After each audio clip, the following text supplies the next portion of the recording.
Every person within our community is important, and the children and families that come into our care are at the end.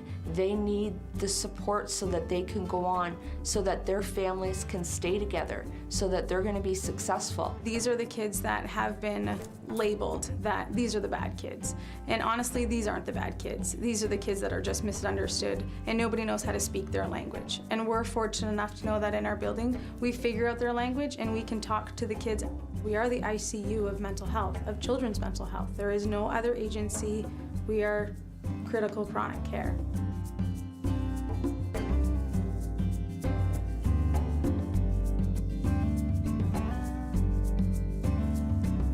The Family Learning Place program has 14 clients, so about half of which are residential and half of which take part in our Milieu program, which is school component as well as after school. The intensity of our program at times even requires the child leaving the home, and of course for children 6 to 12 years of age, that's the last thing that you want to do is remove them from their home environment, their community school.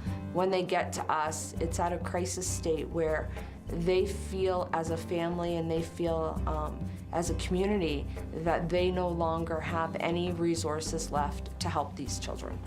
My daughter Alicia showed signs of ADHD qualities at school, at her community school. She would, interrupt in class and always want to be center of attention and mimic the teacher, being loud and always being timed out at school or going to the principal's office. And with the help of Windsor Regional and the Family Learning Place, she's now being focused on, the tasks at hand and not interrupting, and she's learned that ability to take that back to her community school and really excel.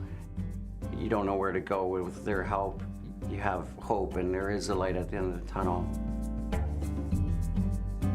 They are living with us 5 days a week, and we're sort of replacing their parents and their guardians for the most part for the majority of the week. So there's a lot of hugs, there's a lot of affection, there's a lot of things like that that goes on because these kids are just so young and they're away and in a difficult environment. It does at times break our hearts as well, but we know that we're getting them to the successful place by saying, you want to be home with mom. So we're going to teach you the skills on, mom's asking you to listen, which seems like a basic skill for a 6-year-old, but they really need to know the plan, and that's what we do there, is teach them. They're doing a lot of work on anger management, on parent management. It's a very old building. It has sort of an institutional feel to it. The bedrooms are very old, not very inviting, not very warm. We are like little ants in this small little place where we're all on top of each other. We've made it successful working in that small chaos, preparing kids for our kitchen that's no bigger than a 10 by 10 room, where that's our kitchen and 14 people have to, with additional staff, go in and out there to prepare meals, have snacks, clean up. Our group room, where we run all of our programs, is our dinner table. It's also our homework table. It's also where we do arts and crafts. We don't have any other place for them to go, so we work with what we have. We have no family rooms where a family can come in and say, to one of the child and youth workers, I really need to talk to you. It's been a really bad day. This is what's happened.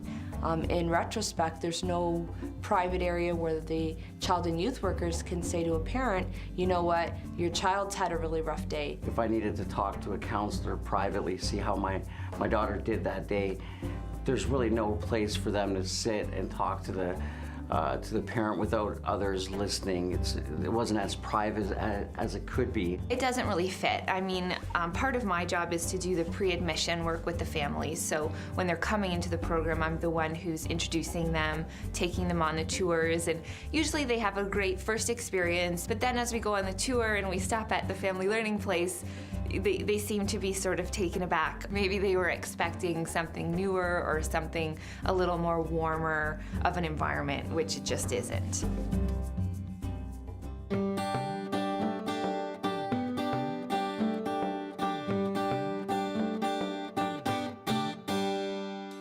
We Care for Kids has committed $1 million to build the We Care home.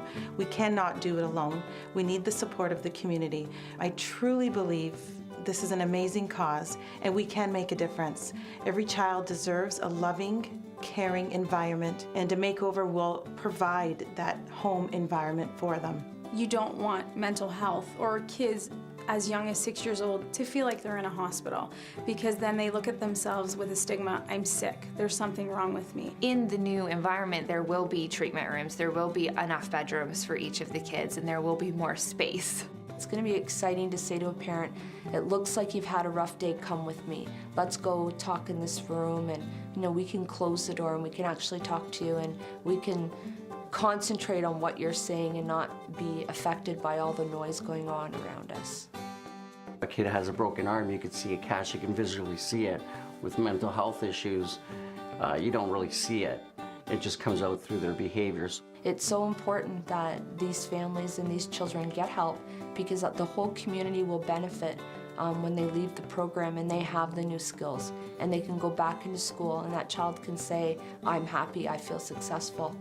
That family can say, we can do it now.